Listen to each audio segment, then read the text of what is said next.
사랑하는 교회 성도들, 한 주간 평안하셨습니까? 또 사모하는 마음으로 예배 자리에 나오신 여러분들에게 하나님의 귀한 은혜가 임하기를 간절히 소망합니다.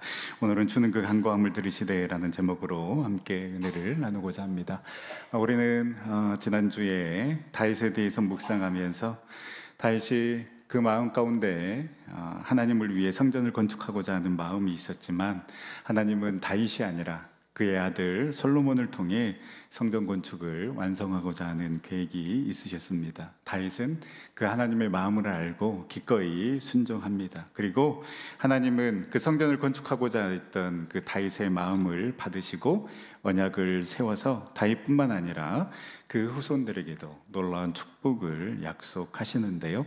오늘 말씀은 그 다윗과 맺은 그 하나님의 언약대로, 예언대로 다윗의 아들 솔로몬이 7년 만에 성전을 건축하고 난 다음 하나님께 올려드리는 기도, 즉 성전 봉헌 기도가 기록되어 있는 본문 중에 일부를 저희가 읽었습니다. 오늘 말씀을 묵상하면서 이 솔로몬의 성전 봉헌 기도가 우리에게 주는 영적인 도전이 무엇인지 함께 생각해 보며 은혜를 나누고자 합니다.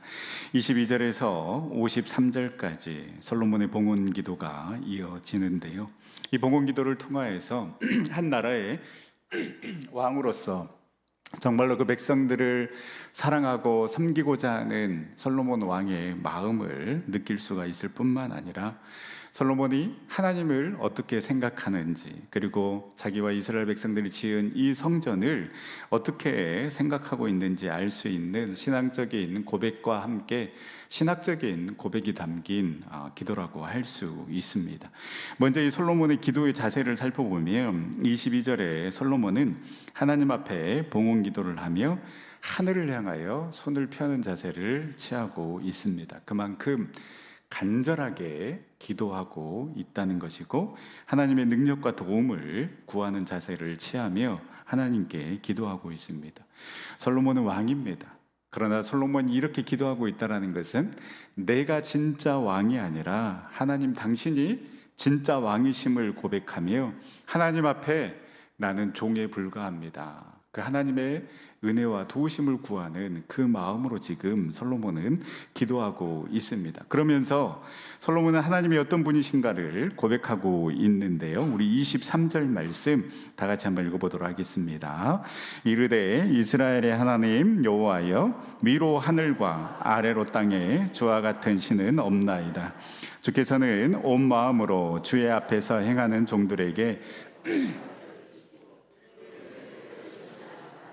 아멘. 솔로몬은 위로 하늘과 아래로 땅에 주와 같은 신은 없다라고 고백하고 있습니다. 그리고 하나님은 이 주의 앞에서 행하는 종들에게 언약을 지키시고 은혜를 베푸시는 하나님이시다라고 고백하고 있습니다. 여러분, 우리가 믿고 우리가 고백하고 있는 하나님은 어디에나 계시는 하나님이시고 이 하나님을 믿고 신뢰하며 언약을 지키는 자, 그 말씀대로 살아가는 자에게 은혜를 베푸시는 그러한 하나님이십니다. 솔로몬이 주와 같은 신은 없다라고 말하는 것은 세상에 많은 신들 중 하나님 같은 분은 없다라고 이야기하는 것이 아니라 오로지 하나님만이 참 유일한 신이십니다라고 고백하고 있는 것입니다. 아울러서 위로 하늘과 아래로 땅에 주와 같은 신이 없다라고 말하는 것은 하나님은 무소부재하신 하나님, 그래서 어디에나 계시기 때문에 하나님께서는 그 당신의 뜻대로 행하는 자들, 어떻게든 그 말씀대로 살아가는 그러한 자들을 하나님께서는 기억하시고 은혜를 베푸시는 하나님이시다라고 고백하고 있습니다. 어디에나 계시는 그 하나님께서 저와 여러분들을 불꽃 같은 눈동자로 지켜주시고 인도하여 주실 줄 믿습니다. 그래서 다윗은 시편 23편 4절에 내가 사망의 음침한 골짜기를 다닐지라도 해를 두려워하지 않음은 주께서 나와 함께 하심이니라. 주의 지팡이와 막대기가 나를 안위하시나이다라고 고백했습니다. 이사야 선지자는 이사야 43장 2절에 네가 물 가운데로 지날 때에 내가 너와 함께 할 것이라. 강을 건널 때에 물이 너를 침몰하지 못할 것이며 네가 불 가운데로 지날 때에 타지도 아니할 것이요 불꽃이 너를 사르지도 못하리니. 택한 자녀들, 하나님께서는 포기하지 아니하시고 끝까지 함께 하시며 지키시고 계시는 그러한 하나님을 우리가 끝까지 신뢰하며 나아갈 수 있기를 간절히 소망합니다. 또한 솔로몬은 그 다윗과 맺은 하나님의 언약을 기억하며 그 언약 때문에 내가 여기까지 올 수 있었습니다, 성전을 건축할 수 있었습니다라고 고백하고 있고, 그 다윗과 맺은, 그 아버지와 맺은 언약이 계속해서 이루어지게 해달라고 또한 기도하고 있습니다. 24절에서 26절 말씀에 보면 이러한 솔로몬의 기도가 나오는데요, 24절에 주께서 주의 종 내 아버지 다윗에게 하신 말씀을 지키사 주의 입으로 말씀하신 것을 손으로 이루심이 오늘과 같으니이다. 그 아버지와 맺었던, 그 다윗과 맺었던 그 언약 때문에 오늘과 같이 이렇게 성전을 건축했습니다라고 솔로몬은 고백하고 있습니다.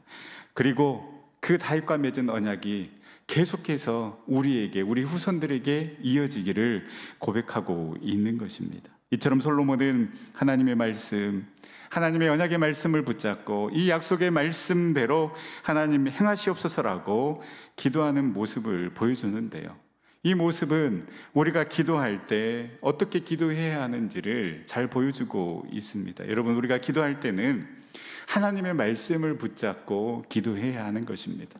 중언부언하지 않기 위해서도 말씀을 붙잡고 기도해야 하고, 우리의 뜻이 아닌 그 하나님의 뜻을 알기 위해 말씀을 붙잡고 기도해야 합니다.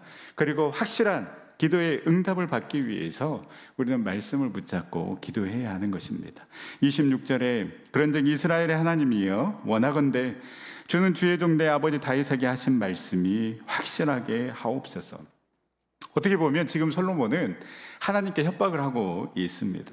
다윗에게 하신, 다윗과 맺은 그 언약 확실하게 실행하라는 것입니다. 합법적인 협박, 은혜로운 협박이라고 표현하고 싶습니다. 솔로몬은 그냥 기도하는 것이 아니라 이미 하나님, 그 저희 아버지와 다윗과 맺은 그 언약이 있지 않습니까? 그 약속의 말씀이 있지 않습니까? 그 다윗에게 하신 말씀 확실하게 하옵소서, 확실하게 이루어지게 하여 주시옵소서라고 은혜로운 협박을 하고 있는 것입니다. 사랑하는 전영교 성도 여러분, 하나님이 이미 하신 그 하나님의 말씀을 붙잡고 저와 여러분들이 기도하는데 어찌 하나님께서 가만히 계시겠습니까? 응답받는 비결이 여러분 여기에 있는 것입니다. 가장 확실한 기도의 응답은 하나님께서 저와 여러분들에게 주신 그 말씀을 붙잡고 나아가는 것입니다. 그리하기 때문에 여러분, 우리가 말씀을 알아야 됩니다. 말씀을 묵상해야 합니다. 그리고 하나님께서 나에게 주신 그 말씀을 붙잡고 기도의 자리로 나아갈 때에 하나님께서는 그 언약의 말씀대로, 약속의 말씀대로 이루어 주실 줄 믿습니다. 그래서 말씀이 기도가 되어야 되고 기도가 말씀이 되어야 하는 것입니다. 우리가 구하여도 얻지 못함은 정욕으로 쓰려고 잘못 구하기 때문이다라는 야고보서의 말씀처럼 말씀에 근거하지 않는 간구는 어쩌면 우리가 잘못 구하고 있는 것일 수 있습니다. 먼저 그의 나라와 그의 의를 구하라. 그리하면 이 모든 것을 너희에게 더하시리라. 말씀 속에서 하나님의 뜻을 찾고, 하나님 나에게 주신 말씀이지 않습니까? 하나님 올해 나에게 주신 말씀이지 않습니까? 내가 이 말씀 붙잡고 기도하오니 하나님 이 말씀대로 이루어지게 하여 주시옵소서. 그렇게 말씀을 붙잡고 나아갈 때에 하나님의 뜻도 발견하고 하나님께서 원하시는 그 응답도 받음으로 늘 하나님의 살아계심을, 그 하나님의 인도하심을 경험하는 우리 전생의 모든 성도님들이 다 될 수 있기를 간절히 소망합니다. 이렇게 하나님이 어떤 분이신지를 분명하게 밝힌 솔로몬은 이제 솔로몬이 지은 이 성전을 어떻게 생각하고 있는지 솔로몬이 고백하는데요, 우리 27절 말씀 다 같이 한번 읽어보도록 하겠습니다. 하나님이 참으로 땅에 거하시리이까 하늘과 하늘들의 하늘이라도 주를 용납하지 못하겠거든 하물며 내가 건축한 이 성전이오리이까. 아멘. 솔로몬은 본인이 성전을 건축하였지만 그러나 보통의 이스라엘 사람들이 생각하는 그 성전관을 뛰어넘는 사람이었습니다. 화려하게 웅장하게 성전을 건축했다라면 얼마나 자랑스러워 하겠습니까? 이스라엘은 성전 자체에 집중했지만 그러나 솔로몬은 그 성전을 뛰어넘어 성전 밖에서도 여전히 역사하고 계시는 그 하나님을 고백하고 있는 것입니다. 솔로몬은 광활한 땅뿐만 아니라 이 무한한 우주조차도 하나님의 초소로는 부족한데 하물며 인간이 지은 이 조그만한 성전이 감히 하나님의 초소가 될 수 있겠느냐며 성전을 초월하셔서 역사하시는 그 하나님에 대해서 고백하고 있습니다. 말씀드린 것처럼 이스라엘은 성전 자체를 중요시했습니다. 그러다 보니 하나님은 없고 내가 성전에 왔다라는 것이 중요하게 된 것입니다. 내가 성전에서 예배 드렸다, 제사 드렸다라는 것이 중요하게 된 것입니다. 그것이 그들의 위안이 되고 자랑이 되는 것입니다.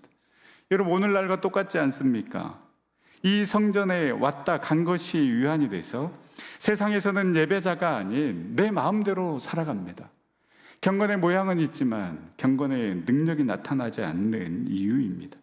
이스라엘 백성들과 똑같이 여러분, 우리도 여전히 하나님을 이 성전 안에, 이 예배당 안에 가다 놓아버리지는 않습니까? 그래서 하나님, 나 예배 드리러 왔습니다.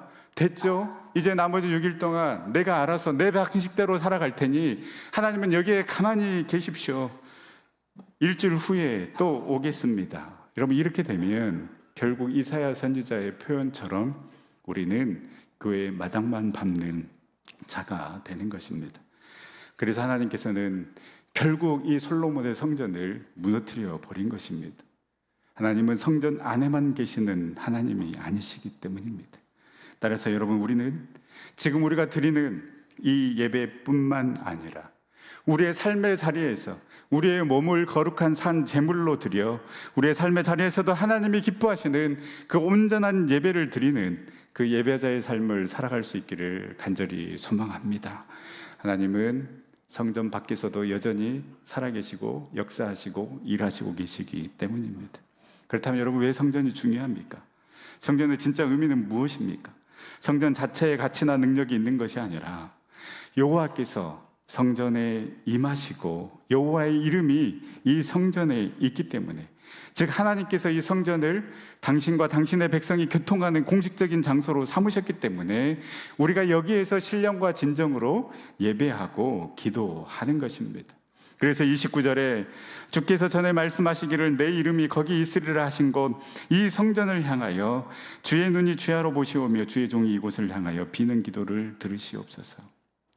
성전을 초월해서 역사하시지만 그러나 우리 인간을 위해 우리와 교통하시기 위해 하나님께서는 이곳에 당신의 이름을 두셨기 때문에 간구하는 자들의 기도를 들어달라고, 그 예배하는 자들의 예배자들의 기도를 들어달라고 솔로몬은 기도하고 있는 것입니다.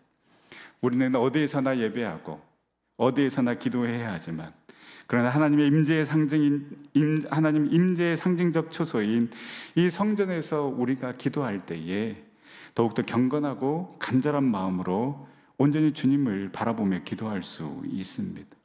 우리가 이 성전에서 기도할 때마다, 또 우리가 이 성전에서 예배 드릴 때마다 하나님의 임재를 경험하고 여호와의 이름을 부를 때마다 그 하나님의 놀라운 응답의 역사를 경험할 수 있기를 간절히 소망합니다.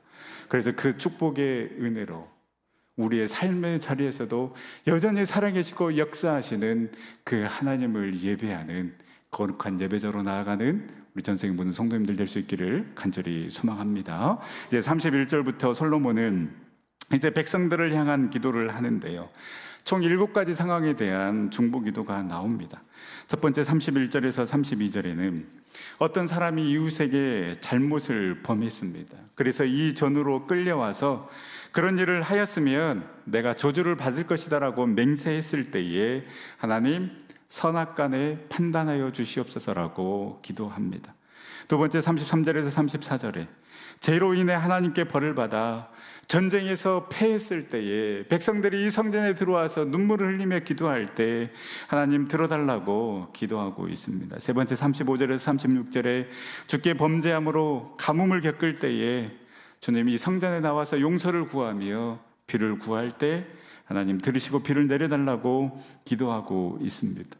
네 번째 37절에서 40절에 무슨 재앙이나 질병이 있을 때, 그래서 이 성전에 와서 기도할 때 하나님 들어주시고 응답하여 주시옵소서. 다섯 번째 41절에서 43절에 이방인이 이방인이 이 성전에서 기도할 때도 하나님 그 이방인의 기도를 들어주셔서 그 이방인이 여호와를 경외할 수 있도록 하나님 함께 해달라고 기도하고 있습니다. 여섯 번째는 전쟁이 나가 주의 백성이 예루살렘 성과 주의 전이 있는 쪽을 향하여 기도할 때 들어달라고 간구하고 있습니다. 그리고 마지막 일곱 번째는 범죄하에서 적국의 포로로 끌려가 그 백성이 회개하며 예루살렘 성에 있는 하나님의 성전이 있는 그 성전을 향하여 기도할 때에 하나님 응답하여 주시옵소서라고 간구하고 있는 것입니다. 이 솔로몬 기도의 특징은 자신을 위한 기도가 아니라 백성을 위한 기도, 심지어는 이방 백성들을 향한 기도까지 하고 있다라는 것입니다. 특별히 솔로몬은 그 백성들이 어느 때 가장 힘들어할까, 그래서 그 힘들어할 때를 생각하며 중보기도를 하고 있습니다. 여러분, 백성들이 가장 힘들어할 때가 언제이겠습니까? 먹고 살기 힘들 때 아니지 않겠습니까? 기근이 왔을 때에, 또 애써 놓은 그 농사들을 황충이나 또 메뚜기들이 다 갉아 먹어버렸을 때, 또 전염병이 일어나서 초토화될 때에, 그리고 전쟁을 통해서 그 어려움을 겪을 때에 백성들이 힘들어하지 않겠습니까? 그런데 그때 하나님 그 백성들이 간구할 때, 그 힘들고 어려운 상황 가운데서 백성들이 간구할 때 하나님 그 기도를 들어주시옵소서라고 지금 솔로몬은 기도하고 있는 것입니다. 사랑하기 때문에 기도하는 것입니다. 여러분, 사랑하면 기도하게 되어 있고, 기도하는 사람이 그 사람을 사랑하는 사람입니다. 여러분, 사랑하는 자녀들을 위해서, 또 가정을 위해서 기도하는 그 기도 포기하지 마시길 바랍니다. 가족 구원을 위한 기도, 남편을 위한 기도, 여러분 포기하지 마시고, 저희 성도님들 가운데는 그 남편 구원을 위해서 10년 동안 기도했던 권사님이 계십니다. 그런데 결국 하나님께서 그 기도 들어주셔서 지금은 같이 남편과 함께 예배드리는 가정이 있습니다. 하나님이 알아서 해주실 거야가 아니라 기도하는 사람을 통해서 역사하고 또 눈물로 무릎으로 중보하는 그 사람의 기도를 하나님께서 들어주십니다. 그래서 그 기도에 면치 아니하시고 응답하여 주심을 믿고, 우리도 사랑하기 때문에 그 기도의 자리로 나아가서 계속해서 눈물을 흘리며 기도하는 저와 여러분들의 삶이 될 수 있기를 간절히 소망합니다. 여러분, 전성교회 사랑하십니까? 사랑하시면 전성교회를 위해서 기도해 주시기 바랍니다. 지금이 기도할 때입니다. 성경학교 수련회 선교를 앞두고 있습니다. 또 내년에 교구 개편을 앞두고 있습니다. 더 나은 공동체로, 더 하나 되는 공동체로 소그룹이 살아나는 그 교회로 나아갈 수 있도록 여러분들이 기도해 주시고 함께 해 주시고 동참해 주시기를 바랍니다. 또한 우리는 이 솔로몬의 기도를 통해서 우리는 범죄할 수밖에 없는 연약한 존재임을 깨달아야 합니다. 그래서 연약한 자이기 때문에, 범죄한 자이기 때문에 우리가 어디로 나가야 되겠습니까? 우리의 죄를 인정하고 이 성전에서 하나님께 간구하고 기도할 때에 우리는 살 수가 있는 것입니다. 내가 해보려고 하니까 문제인 것입니다. 하나님께 도움을 구하지 않아서 문제이고, 회개하고 하나님께 나아가지 않기 때문에 문제인 것입니다. 그러나 우리의 제약된 모습을 돌이켜보고 회개하고 주님께 나아 기도하면 우리 주님께서는 들어주시고 사하여 주시고 갚아주시고 응답해 주신 하나님이심을 여러분 믿으시기를 바랍니다. 이 솔로몬의 기도를 보면 전제 조건이 있습니다. 무엇입니까? 백성들이 깨닫고 하나님께 나아가서 간구할 때 하나님 들어주시옵소서. 백성들이 그들의 제약된 모습을 깨닫고, 왜 가뭄이 왔는지, 왜 전쟁에 패했는지, 왜 우리가 그 전쟁으로 끌려갈 수밖에 없었는지, 그 백성들이 그들의 모습을 깨닫고 하나님밖에 없습니다라고 그렇게 하나님께 돌아와서 하나님께 간구하면 하나님이 백성들의 기도를 들어주시옵소서라고 지금 솔로몬은 기도하고 있는 것입니다.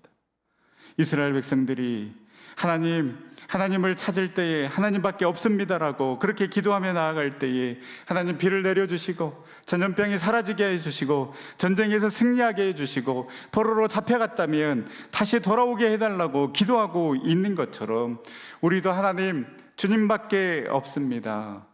주님만 홀로 사람의 마음을 아십니다. 그렇게 하나님께로, 우리 주님께로 나아가 하나님을 찾을 때에 우리의 모든 상황을 아시는 그 주님께서 저와 여러분들의 그 간구와 기도 가운데 응답하여 주시고 필요한 모든 것들을 채워 주실 줄 믿습니다.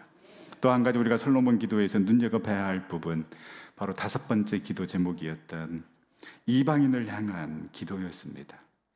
솔로몬은 이방인이라도 기도하면 이 성전에서 이방인이 부르짖는 대로 이루어 주셔서 그들도 이스라엘 백성들처럼 하나님을 경외하는 자들이 되게 해달라고 기도하고 있습니다.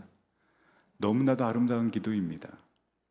선민 사상에 사로잡혀 있었던 이스라엘 백성들인데 솔로몬이 이렇게 이방인을 향해 기도하고 그들의 기도에 응답해 달라고 간청하고 있는 것, 솔로몬은 하나님이 누구인지를 정확하게 알고 있었기 때문입니다.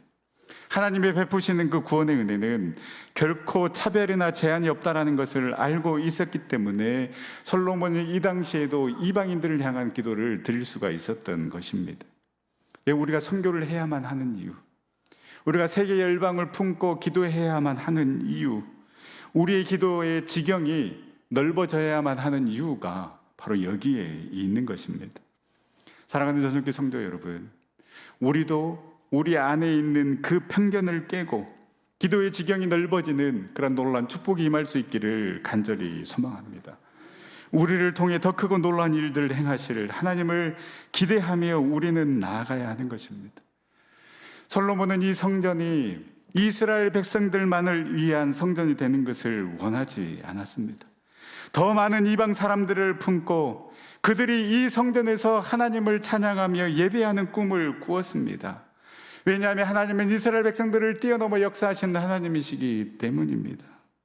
여러분, 우리 전선교회도 마찬가지입니다. 우리만의 세계에 갇혀서 더 크고 놀라운 일을 행하실 그 하나님을 막아서는 안 됩니다. 여러분, 왜 이렇게 힘들게 성전을 건축했습니까? 우리 교회만 잘 되기 위해서입니까? 우리 교회만 부흥하기 위해서입니까? 아니지 않습니까? 하나님의 일, 하나님이 기뻐하시는 그 일을 감당하기 위해서 우리가 이곳에 성전을 건축한 것 아니겠습니까? 더 큰 꿈과 비전을 바라보며 이곳에 성전을 건축한 것 아니겠습니까?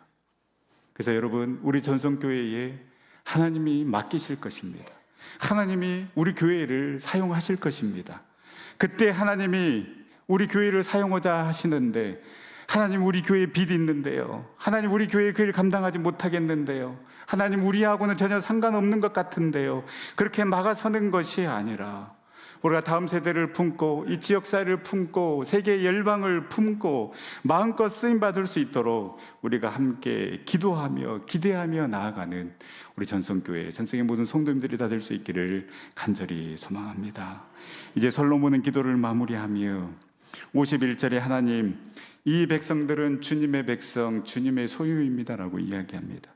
53절에는 하나님께 구별하여 주의 기업으로 삼으셨다라고 말합니다. 구별하여 삼으셨기 때문에 하나님의 백성으로 살아가야만 하는 의무가 그들 가운데 있습니다. 주님의 소유인이 주님이 원하시는 삶을 살아가야만 하는 사명이 이들 가운데 있는 것입니다.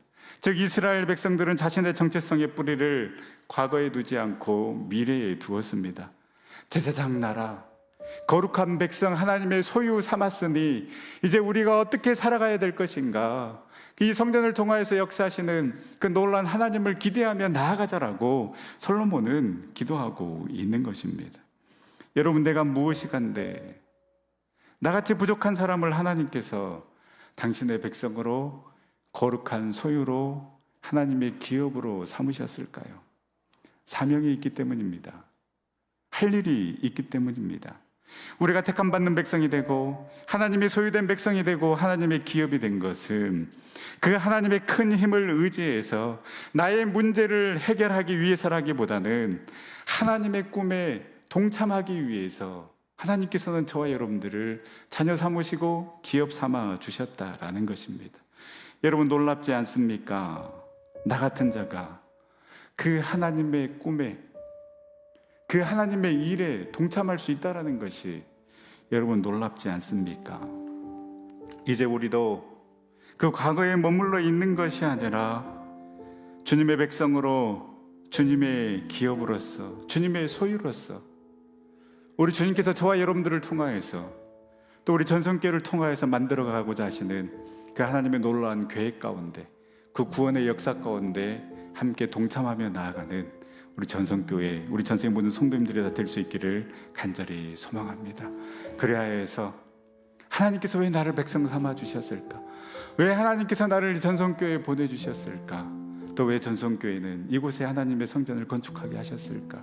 그 뜻을 우리가 깨달아서, 하나님께서 우리를 사용하시고자 하시는구나, 주님의 백성으로, 주님의 소유로, 주님의 기업으로 우리를 사용하고자 하실 때에, 주님, 나는 부족하고 연약하지만 기꺼이 쓰임 받겠습니다, 우리를 사용하여 주시옵소서. 그래서 우리에게 맡겨주신 그 일들을 기쁨으로 감당하며 주님의 사명을 감당하는, 하나님이 기뻐하시는 교회의 성도되는 우리 전성교회, 전성의 모든 성도님들이 다 될 수 있기를 간절히 소망합니다. 그래서 함께 찬양하며 기도 자리로 나아갈 때에, 주님, 우리가 주님께로 나아갑니다. 먼저는 나를 고쳐 주시옵소서. 우리를 고쳐 주시고, 우리 교회를 고쳐 주시고, 우리 민족을 고쳐 주셔서 주님의 것 되어, 주님의 소유 되어 마음껏 주님의 영광을 위해, 주님의 구원 역사를 위해 쓰임받게 하여 주시옵소서. 그 마음으로 우리 함께 찬양하며 기도 자리로 나가도록 하겠습니다.